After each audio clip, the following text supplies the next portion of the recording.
जन दही का इस्तेमाल अपने सेवन में लेते हैं, डेली लाइफ में लेते हैं। हम में से बहुत जन को दही बहुत पसंद भी होगा, मुझे पर्सनली बहुत पसंद है।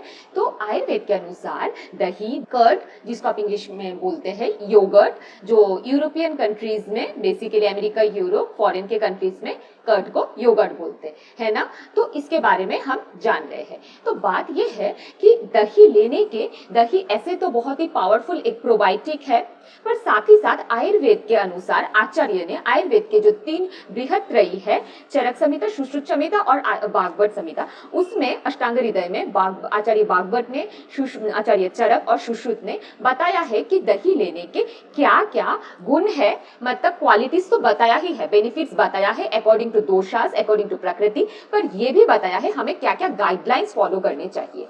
दही अगर हम सही मात्रा में सही टाइम पे लेते हैं तो वो बलवर्धक होगा, पुष्टिकारक होगा, मतलब आपके बॉडी के धातु की पुष्टि के लिए अच्छा होगा, आपके शरीर में स्ट्रेंथ देगा, आपको नरिशमेंट प्रोवाइड करेगा। पर वही अगर दही हमने इम्प्रॉपर टाइमिंग में लिया, मतलब जब नहीं लेना चाहिए तब लिया, या गलत विरुद्ध आहार के फॉर्म में, हम देखेंगे आगे आगे कि दही के विरुद्ध आहार के फॉर्म्स क्या क्या है। तो विरुद्ध आहार मतलब इनकॉम्पेटिबल फूड कॉम्बिनेशंस, मतलब अगर मान लीजिए कि मैंने कुछ खाया एक चीज और उसी के साथ और एक चीज खा लिया, 2 ऐसे फूड एक साथ मिला के खा लिया और तुरंत खा लिया कि जो अपने गुणों से विपरीत है या फिर वो एक दूसरे के साथ नहीं सम होते, ठीक है, तो वो गलत हमको शरीर में प्रभाव दे सकता है। तो पहले ही मैं डिस्क्लेमर दे दूं, देखिए ये सब एजुकेशनल पर्पस के लिए मैं बता रही हूँ। हम अपने डेली लाइफ में बिना थेरेपिस्ट या डॉक्टर या वैद्य के निरीक्षण में कोई भी प्रयोग नहीं करेंगे। इसमें बहुत सारी मेडिसिनल प्रॉपर्टीज आज के क्लास में, और साथ ही साथ हमें प्रिपरेशन जो तक के बताए जाएंगे बहुत सारे, तो हम इसको जानने के उद्देश्य से आज सीख रहे हैं। तो पहले चलते हैं दही के गुणों के बारे में।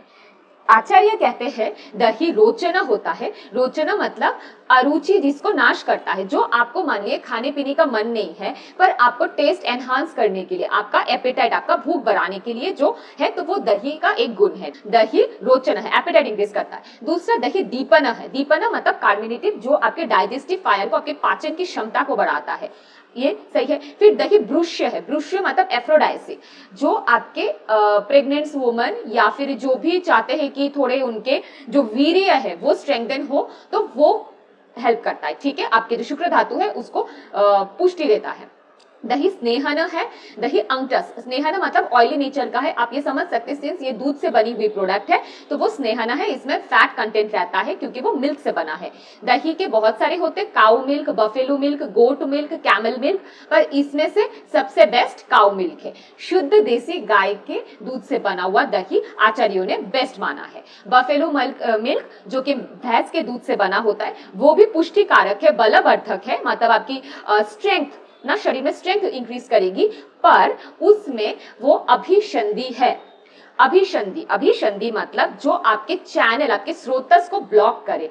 मान लीजिए एक पाइप जा रहा है, पाइप में पानी फ्लो हो रहा है, अब मैंने उसमें पत्थर रख दिया पाइप पे, या कोई कचरा जम गया तो पानी नहीं फ्लो कर पाएगा, ब्लॉकेज रहेगा। तो अभिसंधि मतलब एक ऐसा वर्ड है जिसमें चैनल में अच्छे से सर्कुलेशन नहीं होता है, ठीक है, ब्लॉकेज हो जाता है एक्सेसिव म्यूकस सिक्रेशन होने की वजह से। तो इसीलिए दही, बफेलो मिल्क का जो दही बनेगा वो अभिसंधि होता है। तो दही में क्या क्या, जो मॉडर्न मेडिकल साइंस के हिसाब से वो प्रीबायोटिक अच्छा क्यों बनता है, क्योंकि उसमें बैक्टीरिया पाए जाते हैं, गुड बैक्टीरिया, जैसे लैक्टोबैसिलस बल्गरिस। लैक्टोबैसिलस आप यहाँ पे देख सकते हैं, सारे जो गुड बैक्टीरिया से उनका नाम है लैक्टोबैसिलस एसिडोफिलस, लैक्टोबैसिलस हेल्वेटिकस, लैक्टोबैसिलस क्रेमोरिस, ऐसे बहुत सारे गुड बैक्टीरिया, करीब ट्रिलियन बिलियन बैक्टीरिया रहते हैं जो कि दही के फर्मेंटेशन के लिए हेल्प करता है।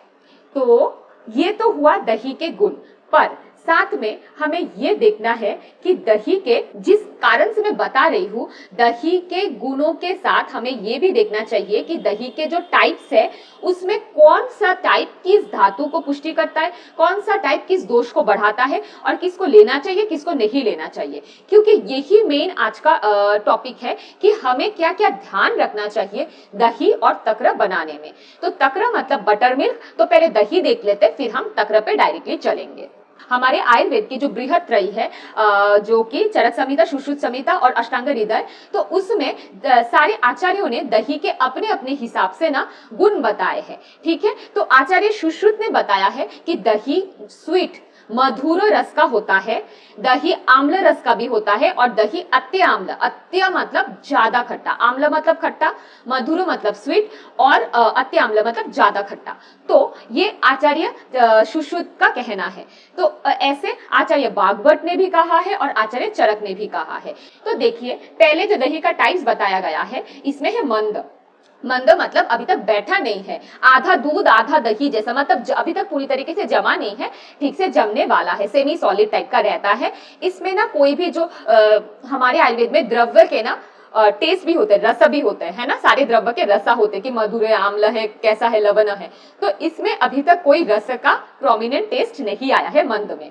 पर इसके गुण क्या क्या है, क्वालिटीज क्या क्या होंगी, ये जो आधा दही बना हुआ है, पूरी तरीके से जमा नहीं हुआ है, ये ना आपके त्रिदोष को बढ़ा देगा। ठीक है, बॉडी में आपके त्रिदोष को बढ़ा देगा और आपको डायरिया कर सकता है बहुत ज्यादा, वो आपके पेट में जाते ही आपको गैस ब्लोटिंग कर सकता है और आपको स्टूल पास होने की ऐसी अर्जेंसी हो सकती है। जैसे इंटेस्टाइन में जाता है ये दही, जो मंद फॉर्म में है अनसेट, तो वो पेरिस्टल्सिस मूवमेंट को बहुत ज्यादा फास्ट कर देता है। तो उस वजह से क्या हो जाता है कि हमें बहुत ज्यादा भी मतलब टॉयलेट जाने की वो एक अर्जेंसी रहती है। तो ये हमारे लिए पेट के लिए ज्यादा अच्छा नहीं है। तो हमें कभी भी, पहला पॉइंट, हमें कभी भी आधा बना हुआ दही नहीं लेना चाहिए, जो कि आधा दूध आधा दही है। ठीक है, हमें हमेशा अच्छे से बन जाए, जब जम जाए, सेट हो जाए दही, वो लेना चाहिए। ये हमारा पित्त वर्धक भी है, ये वाला दही हमारे बॉडी में उष्णता बढ़ाती है। तो उष्णता बढ़ाने से हमें बर्निंग सेंसेशन हो सकती है, हाथों पैरों में जलन की, दाह, हाथों पैरों में जलन की समस्या में देखने को मिल सकते हैं। तो हमें आधा बना हुआ दही नहीं लेना है, पॉइंट नंबर 1। पॉइंट नंबर 2 पे चलते हैं। कौन सा दही लेना चाहिए, जो कि अच्छे से जम गया है, प्रॉपरली फॉर्म, स्वाद कैसा, मधुर। ठीक है, मधुर रस का। अभी देखिए, इसमें आता है थोड़े से पॉइंट्स। अब मधुर रस में होने से ये क्या होगा, आपके जो वात है, वात प्रकोप, आप जानते हैं कि हमारे वात वालों के लिए मधुर, आम्ल और लवण, पहले 3 जो षड रसा है वो बेस्ट है। तो मधुर रस वाले जो भी दही है, जो आपको खाने पे आपको क्या लगेगा, मीठा मीठा, फ्रेश अभी जमा हुआ मीठा मीठा टेस्ट लगेगा, वो क्या होता है, वात के लिए तो ठीक है, वात शमन के लिए बहुत अच्छा है। जिनको भी वात व्याधि हो, जो कि दुर्बल हो, ठीक है, वीक हो, वेट गेन करना हो, वेट एकदम क्षय है ना, एकदम पतले है, वेट गेन करना हो, उनके लिए ठीक है। क्योंकि ये जो मधुर रस का दही होगा, वो आपके मेद बढ़ाएगा, वात को कम करेगा, मेद बढ़ाएगा, आपके धातुओं को, टिश्यूज को, मसल मास और मेद धातु को बढ़ाने में वो हेल्प करता है। और फिर यहाँ पे वीर्य, वीर्य आप जानते हैं सब लोग, आपका जो शुक्र धातु है, पुरुषों में स्पर्म और महिलाओं में ओवम। ठीक है, तो ये बढ़ाने के लिए, जो मैंने पहले भी बताया, एफ्रोडाइसिक, जो भी लोग अपना शुक्र धातु पुष्टि करना चाहते हैं तो मधुर रस का दही ले सकते हैं, इट्स एन एफ्रोडाइसिक। पर यहाँ पे एक कैच है। कैच मतलब क्या, यहाँ पे एक सावधानी की जरूरत है, ये कफ दोष को बढ़ाता है। आपने अगर ध्यान दिया होगा, कफ के लिए पहले जो 3 षड्रसा है, मधुर, आम्ल, लवण, वो नहीं लेने का है ना। तो सॉरी, मधुर जो है वो नहीं लेने का, पहले जो रसा है, तो आपको कफ वर्धक करेगा अगर वो मधुर रसा का है, जो स्वीट टेस्ट है। तो कफ वाले नहीं लेंगे, मधुर रस वाला वो कफ बढ़ाएगा, पर बात के लिए सही है। और एक जो है प्रॉब्लम मधुर दही के साथ, वो है अभिसंधि। सिंस वो स्रोतस को ब्लॉक करता है, बहुत ज्यादा सिक्रेशंस कर देता है बॉडी में, तो आपके जो एनर्जी चैनल से, जहां से बोलते हैं कि प्राण वायु सारे बॉडी में प्रवाहित करता है, तो उसमें ब्लॉकेजेस आ सकते हैं। तो इसीलिए भी वो कफ को बढ़ाता है, तो इसीलिए वो अभिसंधि माना गया है। तो इसीलिए जो भी मोटापे से ग्रसित है, मोटापा है, जिनको वेट गेन बहुत तुरंत होता है, जो कि बहुत ज्यादा उससे गुजरते, कफ वाले डिजीज से, कफ प्रकृति प्रधान है, कफ वाले डिजीज से गुजरते हैं, वो ये मधुर दही फिलहाल ना ले। वो क्या लेंगे मैं बताती हूँ। फिर आते हैं नेक्स्ट वाले दही के कैटेगरी में, वो है कि आम्ल। ठीक है, मीठा और आम्ल, स्वीट एंड आम्ल, हल्का सा स्वीट, हल्का सा आम्ल, बहुत ज्यादा खट्टा नहीं है। तो उसमें क्या आएगा, वो नॉर्मल है, ठीक है, वो ठीक प्रिपेयर्ड है, वो ले सकते हैं। फिर आता है आम्ल, मतलब खट्टा, खट्टा होने लगा है, तो वो ऐसे तो देखिए थोड़ा बहुत वो दीपन पाचन आपका करेगा, कि आपका डाइजेस्टिव फायर को एनहांस करेगा, पर वो अभी कभी आपके पित्त, आपका पित्त और ब्लड रिलेटेड जो प्रॉब्लम्स है, मतलब आपके स्किन डिजीजेस को बढ़ाएगा। तो जो खट्टा दही है, जो पित्त प्रधान व्यक्ति है वो ना ले, वात वाले ले सकते हैं। और जो ब्लड रिलेटेड रक्त पित्त विकार जिनमें है, स्किन डिजीज है, मान लीजिए अल्सर्स कहीं बने हुए, अल्सरेटिव कोलाइटिस जैसा, आईबीडी जैसा समस्या है, वो सब ये दही, खट्टे वाले तासीर के दही ना ले। फिर आता है नेक्स्ट क्या, अत्य आंवला। बहुत ज्यादा खट्टा, मुंह में डाला कि दांतों में एक झंझनाहट से महसूस हुई, एकदम टिंगलिंग होने लगा, है ना, गले में वो दही इतना खट्टा है कि गले में डालते आपको निगलने में लग रहा है कि कुछ जल रहा है गले में ना, एक बर्निंग, आपको पसंद नहीं आ रहा है आपके गले को। तो वो बहुत ज्यादा दोषों को, तीनों दोषों को वो बहुत ज्यादा विशेष करेगा। वात के लिए भी अच्छा नहीं है, पित्त के लिए भी अच्छा नहीं, और रक्त विकार करेगा। तो वैसे दही से आपको परहेज रखना है, वैसा दही आपको नहीं लेना है। आप मैक्सिमम कौन सा ले सकते हैं, आप स्वीट टेस्ट का जो फ्रेशली प्रिपेयर करे वो ले सकते हैं, या स्वीट एंड सॉर मीडियम वाला, ठीक है, जो हल्का सा स्वीट हल्का सा सॉर है, जस्ट बिठाने के बाद भी 1-2 घंटे में भी हल्का सा खट्टा हो जाता है, वो ले सकते हैं, वो फिर भी नॉर्मल है। ऋतुचर्या के हिसाब से दही कौन कौन सी सीजन में नहीं लेना चाहिए, फिर से सुनिए, दही कौन कौन सी सीजन में नहीं लेना चाहिए। दही हमें शरद ऋतु, वसंत ऋतु और ग्रीष्म ऋतु में नहीं लेना चाहिए। मेरा कोई भी बात नहीं है, आचार्यों ने बताया है और सारे ग्रंथों में बताया है कि अगर हम दही शरद ऋतु जो कि अक्टूबर का टाइम में आता है, वसंत ऋतु जो कि मार्च अप्रैल में आता है, और ग्रीष्म ऋतु जो कि अभी जस्ट आके गया है, अभी वर्षा ऋतु शुरू हो गया, मानसून, ग्रीष्म मतलब समर, समर्स में अगर हम दही लेते हैं, आप सुन के बोलेंगे दही का घोल तो ठंडा होता है, हम सब ने सुना, अच्छा लगता है, ठंड लगती है, तो क्यों ना ले, आप क्या बता रहे हो, ये तो गलत है, हम सब लेते आए हुए। जी हाँ, मैं जानती हूँ बहुत सारे ऐसे चीजें हैं जो प्रिवेलेंट है, हम आज के जमाने में करते हैं, पर ट्रस्ट मी, ये मेरा आविष्कार नहीं है, आयुर्वेद के ग्रंथों में ये बताया गया है। अगर हम ग्रीष्म ऋतु में दही का सेवन करते हैं, दही क्या है, दही के 2 गुण समझिए। दही का स्पर्श, आयुर्वेद में गुण समझने के लिए 2 चीजें यूज की जाती है। एक है स्पर्श, आपके शरीर में लगाया, टच हुआ, आपके स्किन से टच हुआ तो कैसा लगता है। दही टच होने में तो शीत है, कोल्ड है, आपने दही को टच किया, आपको वो ठंडा लगेगा, पर आप जब उसको लेंगे, इसका जो तासीर है, वीर्य मतलब पोटेंसी, वो उष्ण है। आप ये हमेशा ध्यान रखिए, दही हो, तक्र हो, बटर मिल्क हो, दही उष्ण वीर्य क्या है, मतलब वो गर्म तासीर का फूड है। दही कोल्ड नेचर का फूड नहीं है, ठीक है। तो गर्मी में जब समर है, जब सूर्य, जब हमारा उत्तरायण होता है, समर, आप कालों के बारे में जानते हैं, आदान काल, विसर्ग काल, मैंने ऋतुचर्या में बताया। उत्तरायण मतलब जनवरी के 15 से अभी जून के 15 तक, जुलाई के 15 तक जो काल चलेगा, तो उत्तरायण मतलब सूरज अपना नॉर्दर्न हेमिस्फीयर में है, तब उसका प्रभाव बहुत ज्यादा रहता है। तो गर्मी के उन दिनों में अगर आप उष्ण चीजें खाएंगे, आपके बॉडी में उष्णता बढ़ जाएगी,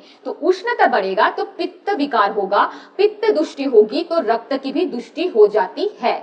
तो इसी कारण रक्त पित्त विकार मतलब रक्त ब्लीडिंग डिसऑर्डर्स, जिसमें आपका ब्लड धातु, जो रक्त धातु है, उसकी दुष्टि हो जाती है और साथ में पित्त दोष की भी दुष्टि हो जाती है। तो इन सब में आपको ब्लीडिंग डिसऑर्डर, एक्सेसिव मेंस्ट्रुएशंस, आपको कुष्ठ रोग, लेप्रोसी जैसे, जिसमें घाव हो जाता है और पस गिरता रहता है ना, आपने देखा होगा, बहुत ही दर्दनाक वाली सीन है, ये सब होने के चांसेस बढ़ जाते हैं। फिर जिनको अल्सर है, कोलाइटिस की समस्या, ब्लीडिंग हो रहा है इंटेस्टाइन से, स्टमक में ड्यूडेनल अल्सर है, पेप्टिक अल्सर है, स्टमक में अल्सर है, वो सब होने के चांसेस बढ़ जाते हैं। और जिनको है उनका तो डिस्कम्फर्ट, जो उनका प्रॉब्लम है वो बढ़ जाएगा। तो इसीलिए प्लीज आप इस बात का ध्यान रखें और सबको जागरूक करिए, ग्रीष्म ऋतु में दही मत लीजिए। कब लीजिए? बसंत ऋतु में लीजिए। जैसे ही सूरज का जो ताप है, जो दह है, वो थोड़ा कम हो जाए, उसके बाद आप दही या तक्र का सेवन वर्षा ऋतु, मॉनसून सीजन में कर सकते हैं, वो भी कम मात्रा में। तो आप पूछेंगे फिर बेस्ट सीजन क्या है? बेस्ट सीजन है शिशिर, हेमंत, ठीक है। विंटर सीजन दही लेने के लिए बेस्ट माना गया है। तो ये हुआ कि हमें दही, पहले ये देख लेते हैं कब कब नहीं लेना चाहिए, ठीक है। तो कब नहीं लेना चाहिए? वसंत, ग्रीष्म और शरद, ठीक है। ये 3 सीजन में नहीं लेना चाहिए, बाकी में फिर भी थोड़ा बहुत ले सकते हैं। बेस्ट सीजन विंटर सीजन माना गया है। फिर हम आते हैं कब दही और नहीं लेना चाहिए, दही रात में नहीं लेना चाहिए, ठीक है। दही खाने का बेस्ट टाइम लंच में है, आपको दही खाने का मन करता है आप लंच में लीजिए अपने मील के साथ, वो सही रहेगा।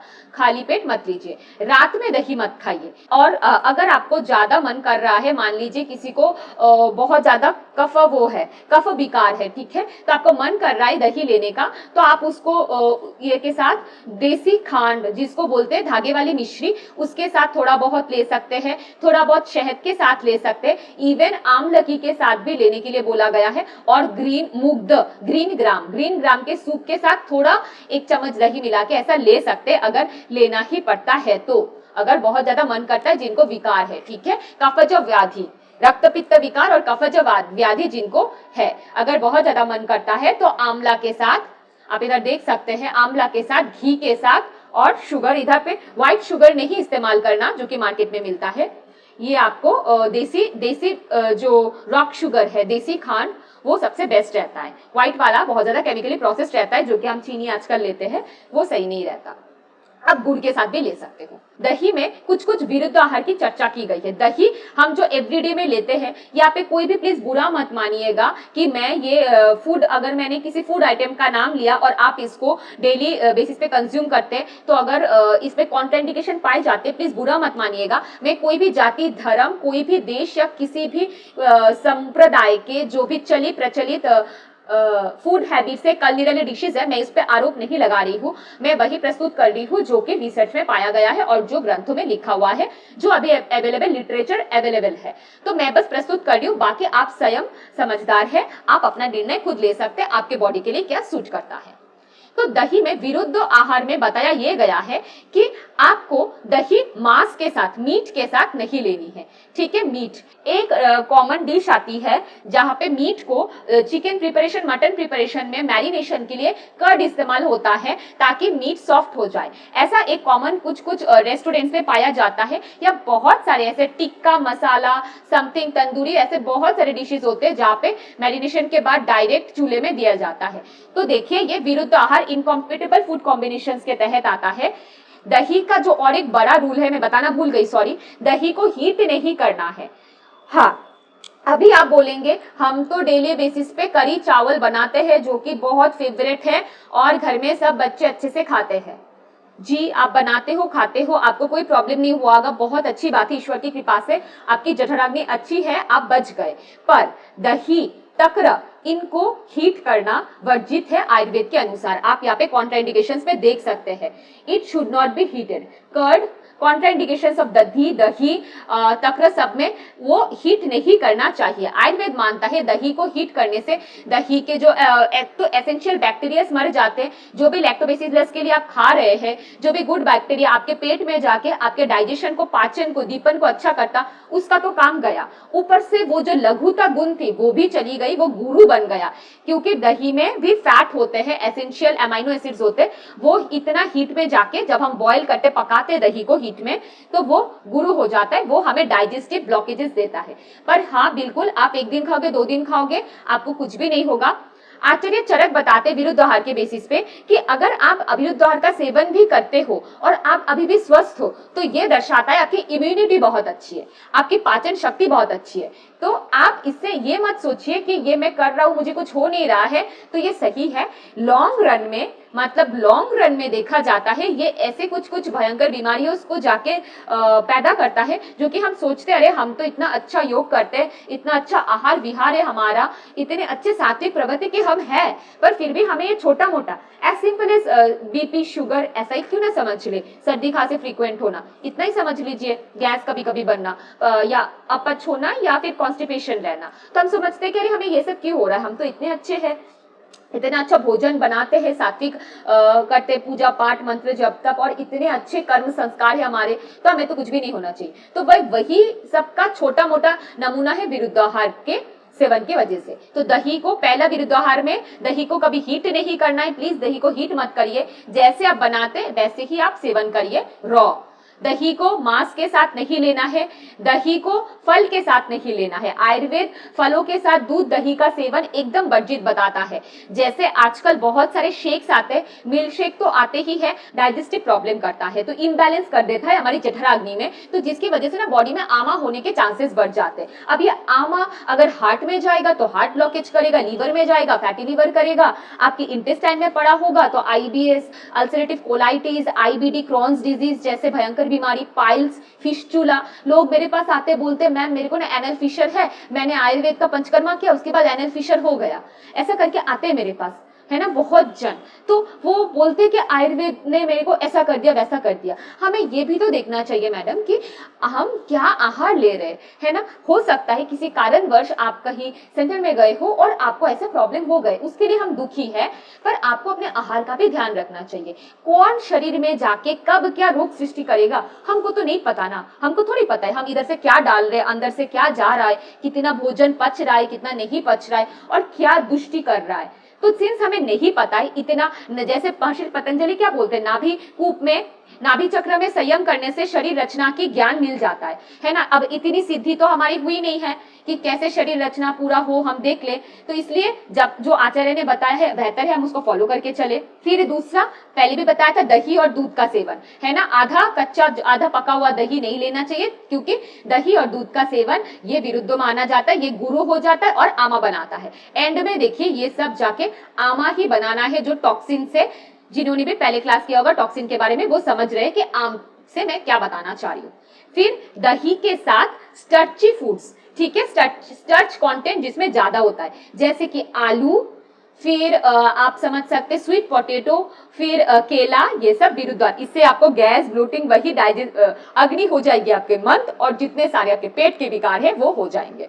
देखिए तो कॉमन इसमें डिशेस में क्या है, आपने ना सुना होगा आलू टिक्की चाट, है ना, आपने सुना होगा, ये बहुत फेमस है, नॉर्थ इंडिया में बहुत है, मेरा भी फेवरेट है, पर जब से आयुर्वेद में आई हूँ तब से फेवरेट के मतलब मुंह से ज्यादा अपने शरीर के तन के बारे में, अपने प्राण और अपने आत्मा के बारे में सोचना पड़ता है। तो आचार्य ने बोला है कि जो भी जिसमें स्टार्च कंटेंट, कार्बोहाइड्रेट की मात्रा बहुत ज्यादा रहती है, उससे अगर हम दही को कंबाइन करते हैं, क्योंकि दोनों ही मधुर रस इतना प्रधान हो जाता है, वो इतना हेवी हो जाता है कि वो कफवर्धक है, कफ दोष को बढ़ा देगा आपका, और साथ ही साथ आपके अभिसंधि करेगा, ठीक है, अभी बताया मैंने, चैनल्स को ब्लॉकेज करेगा, आमा सिक्रेट करेगा ज्यादा, फर्मेंट हो जाएगा आपके आंतों में, पड़ा रहेगा स्टमक में 4-5 घंटा से ज्यादा, फिर आंतों में जाएगा धीरे धीरे, जो कि जल्दी चला जाता है 2 घंटा में, अभी 4-5 घंटा पड़ा रहेगा, और गैस, ब्लोटिंग, पेट में मरोड़े, आपको छाती में दर्द, सीने में दर्द, आपको लगेगा हार्ट अटैक आया है।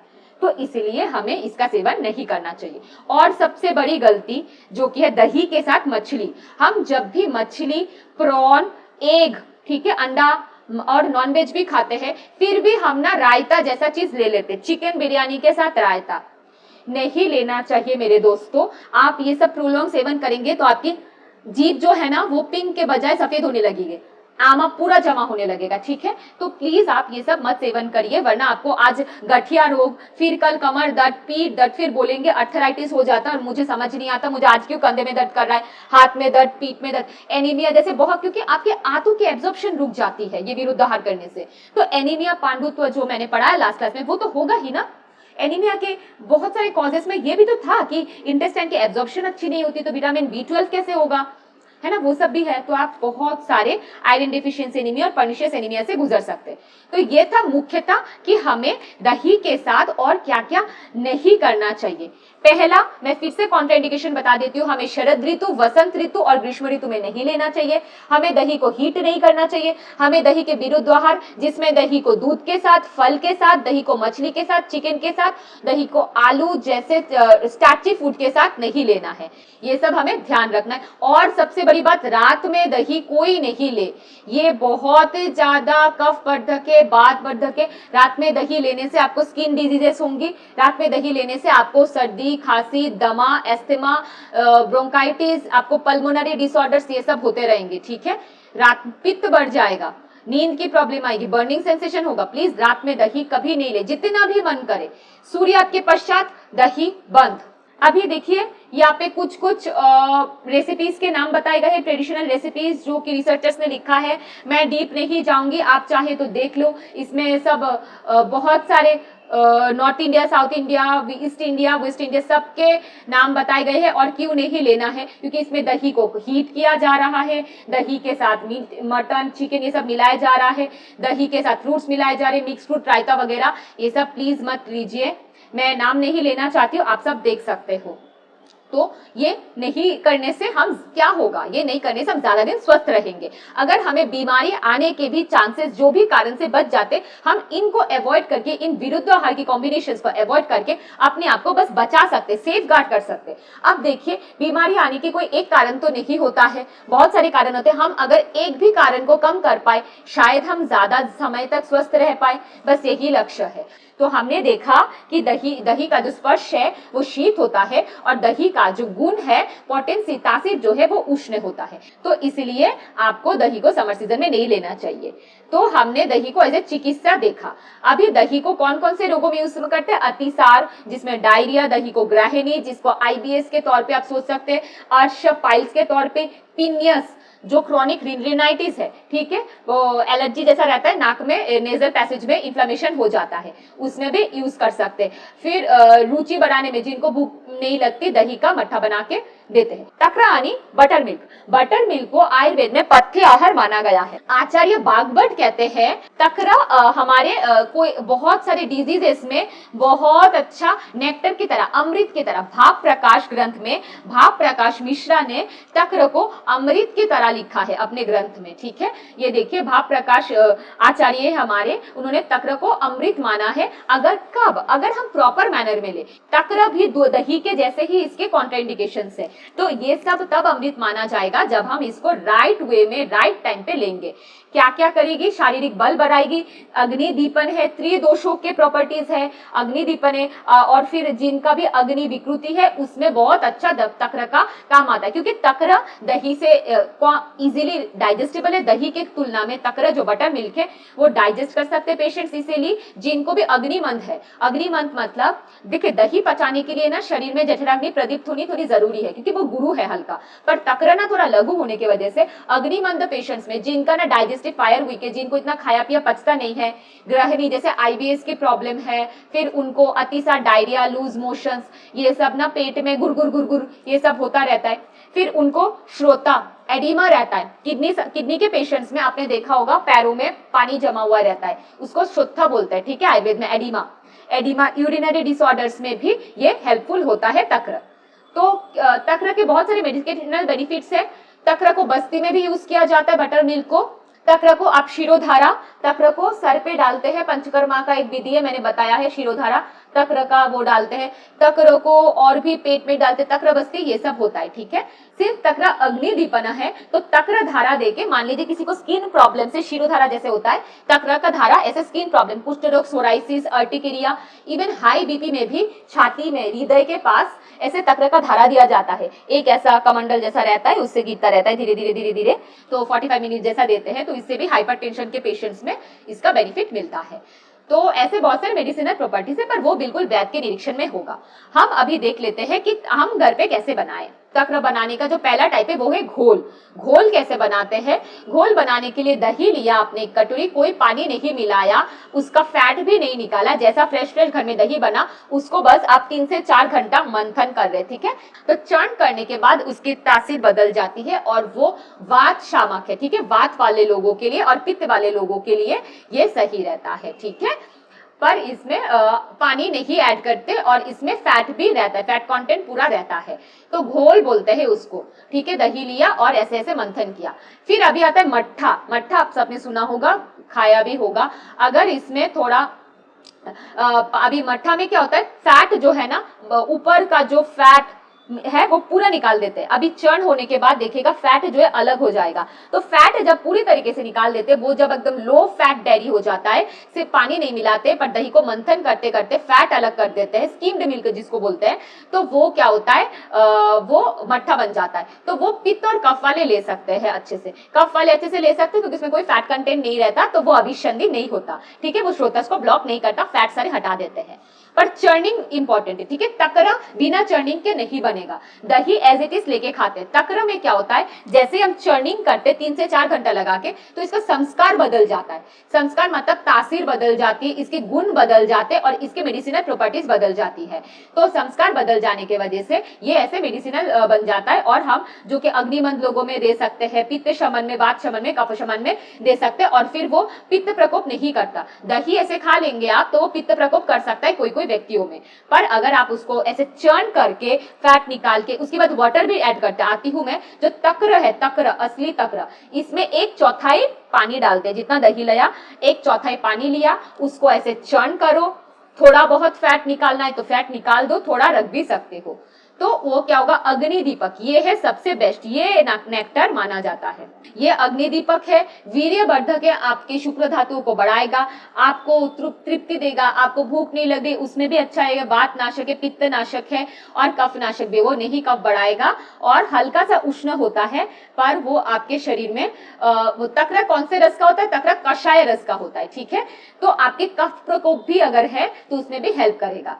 तक्रा कषाय रस का होता है। बटर मिल्क जो होता है हल्का कसेला लगता है, आप देखिएगा खा के, इतना मधुर नहीं लगता, उतना मीठा नहीं लगता, हल्का सा भीपाक मधुर है पर रस इसका कषाय है। तो वो आपके डाइजेशन के लिए बेस्ट रहेगा और बड़े बड़ी बीमारियों में आप उसको दे सकते हैं थोड़ा बहुत, ठीक है, खाने के साथ, पर वेजिटेरियन मील के साथ ही दीजिए। नॉनवेज जब खाते हैं तब मत लीजिए, गैप देके लीजिए। फिर आता है उदाश्विता, उसमें क्या करता है, दही और आधा क्वांटिटी पानी डाल देते हैं। तो वो एक प्रिपरेशन होता है, वो जनरली जिनको मोटापे की जरूरत है, जिनको वेट गेन की जरूरत है, उसके लिए देते हैं, ठीक है, शरीर में पुष्टि होने के लिए, पर वो थोड़ा कफ को बढ़ाता है, तो इसीलिए आप समझ के लेना पड़ेगा, कफ प्रकृति वाली उदासीनता नहीं ले सकते। और एक आता है छाछिका, ठीक है। छाछिका में क्या करते हैं, जो छाछ बोलते हैं वो वही चर्न तो करते हैं, पानी भी डालते, ज्यादा पानी डालते, एकदम पतला पतला होता है, पर उसका फैट भी हटा देते हैं। तो फैट हटा देते हैं और पतला पतला एकदम रहता है, ठीक है, बिल्कुल पानी के कंसिस्टेंसी में ही रहता है वो।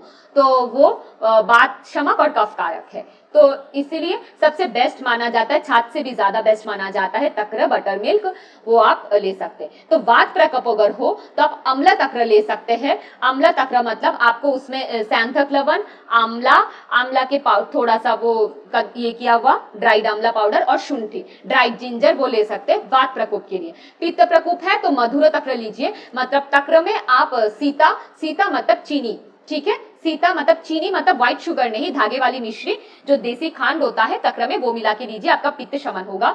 मधुर तक्र जो कि बहुत ज्यादा स्वीट नहीं है। और कफ प्रकोप में मधुर तक्र ले सकते हैं, पर त्रिकटु चूर्ण के साथ। त्रिकटु चूर्ण है शुंठी, पिपली और मरीच, उसमें आप डाल के ले सकते हैं, ठीक है। और फिर देखिए एनीमिया में चित्रा का साथ, ठीक है, चिरेता।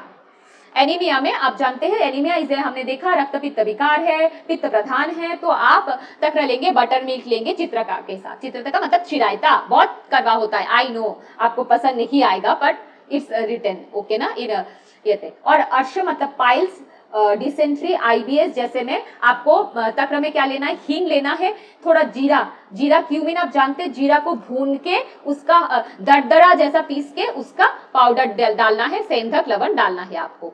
आप चाहे अगर टेस्टी बनाना, आप उसमें राई जो है, काली सरसों, उसका छौंक भी लगा सकते हैं हल्का, पर हीट नहीं करना है तक्र को, हल्का छौंक आपको अलग से लगा देना है, ठीक है। और जो मूत्रकुचा, पेनफुल मिक्चुरेशन, तो उसमें गुड़ सबसे बेस्ट बताया गया है तक्र के साथ। तो अगर आप किसी को ऐसा जानते हैं तो आप उनको एडवाइस कर सकते हैं। ये यहाँ पे अकॉर्डिंग टू डिजीज एंड दोषास बताए गए हैं, ठीक है। तो मैं फिर से एक बार बस रिवाइज कर देती हूँ कि अगर आप तक्र को एकदम रुष्क लेते, बटर जो कि पूरे तरीके से फैट रिमूव करके लेते हैं छाछ के फॉर्म में, तो क्या होगा, वो आपका कफ वृद्धि करेगा, ठीक है। फैट उसमें पूरी तरीके से हट जाने की वजह से वो आपका कभी मतलब बॉडी स्ट्रेंथ में उतना हेल्प नहीं करेगा, वो आप ऐसे ही ले सकते, नॉर्मल व्यक्ति ले, पर कफ प्रधान लोग ज्यादा ना ले। और जहाँ पे थोड़ा बहुत हाफ बटर है, मतलब फैट कंटेंट हाफ है, उसको बोलते हैं अर्धधूत, ठीक है, अर्ध हाफ है, तो वो आपके पित्त वाले लोगों के लिए, मंदग्नि, वो सब के लिए, मीडियम वालों के लिए ठीक है। और जहाँ पे पूरा तरीके से फैट पूरे तरीके से है, तो वो फैट है, तो जो कि मतलब जिनकी शरीर में और स्ट्रेंथ चाहिए है ना, पर शरीर में स्ट्रेंथ चाहिए पर साथ में साथ उनके वो भी चाहिए, वेट गेन करना चाहिए और बल भी स्ट्रांग होना चाहिए, तो उन सब में वायदा फायदेमंद करता है, क्योंकि उनको पचाना भी पड़ेगा, स्ट्रेंथ तो मिलेगा पर पचाना भी पड़ेगा, तो वो चीज है। हीटिंग ऐसे तो देखिए कॉन्ट्राइंडिकेशन है कि तकरा और दही को हीट नहीं करना चाहिए, पर एक एक्सेप्शन है वो दवाई बनाने के लिए, अगर कोई कफा एब्डोमेन के कोष्ठ से, ठीक है, या गले में कफा विकृति से परेशान है, तो उनको सिर्फ श्वास और काश, ठीक है, श्वास और काश, जो कि आप बहुत सारे ग्रंथों में पाते हैं ना, मुद्रा बस्ती, ये सब करने से हठयोग प्रदीपिका गिरण संहिता हठ रत्नावली, ये सब रोगों, श्वास काश रोगों से आप निजात पाते हैं, ये सब जब देखे हैं तो उसमें सिर्फ तकरा हीट किया जाता है, पर वो बिल्कुल एक्सेप्शन है, वो सिर्फ उन रोगों में यूज किया जाता है, बाकी किसी रोगों में यूज नहीं किया जाता है। तो अगर कोई वैद्य आपको बटर मिल्क हीट करके दे रहे हैं, तो वो आपके सिर्फ उस कफ वृद्धि कारक कुछ पर्टिकुलर रोगों के लिए यूज कर रहे हैं, इन जनरल हम नहीं यूज करेंगे, डेली हमें लेना है तो हम एज इट इज लेंगे।